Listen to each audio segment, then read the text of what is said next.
今日我哋低信班朗讀一個故事，叫做猜水果。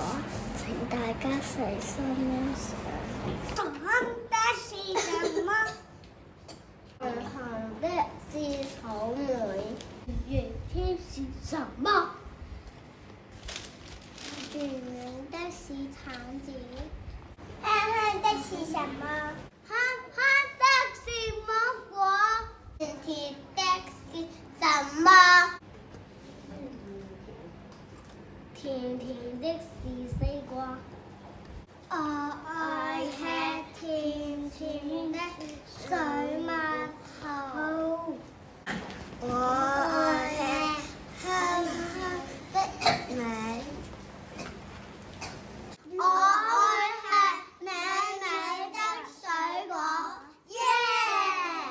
今日我哋的信班表演一首歌，叫做《蔬果歌》，請大家細心欣賞。